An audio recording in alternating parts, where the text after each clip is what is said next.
All right, here we are with pro tips and how-tos for the Stingray Flat Box. Here's one that's already built, not so flat anymore.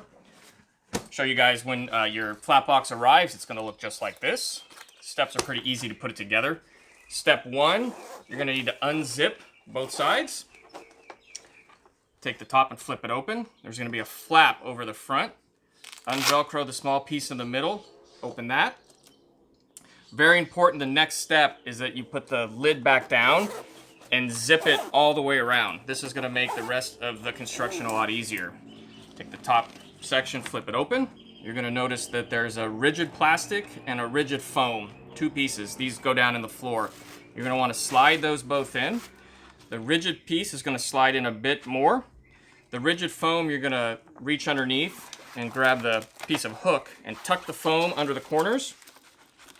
And then take the hook on the floor and attach that all along that whole run. That builds the floor. Now you're gonna come back to the top section, which because it was zipped, everything just kind of falls into place now. Side panels drop down. You're gonna take the floor, bring it up, and line up the Velcro. You see there? Line that up all the way across the front. Secure that. Next, you're going to want to do the same thing with the side. Bring that up and secure that side. And then the other side.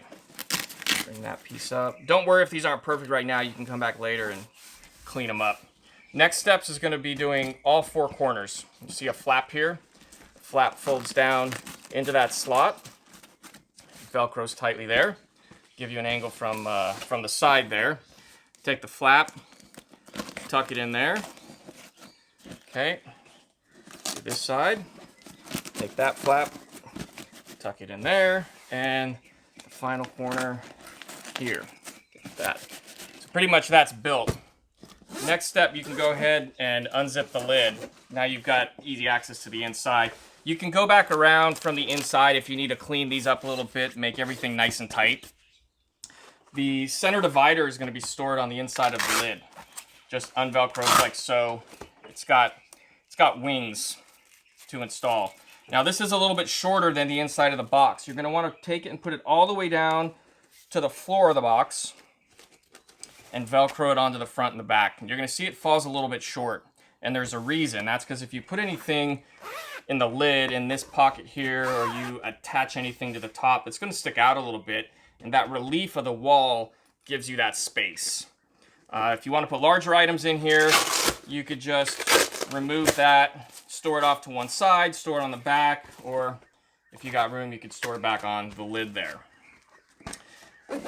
For your labels, grab a Sharpie.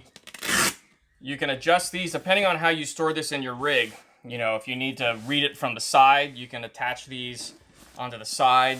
If you're gonna store this, a box in another box, or from up top, you could put it on the top or the front, get your Sharpie, and you can write kitchen or whatever it is you've got inside for easy access of knowing what's in there.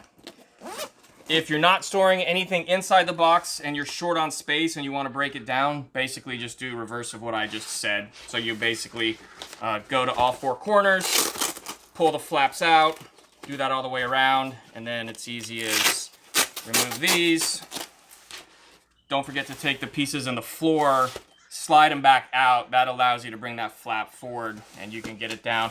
All broken down, it's about a quarter of the size as it is here. So you could actually store 4 of these flat in the same space that you would store one built. That's pro tips and how-tos for the Stingray Flat Box. Let us know if you got any questions.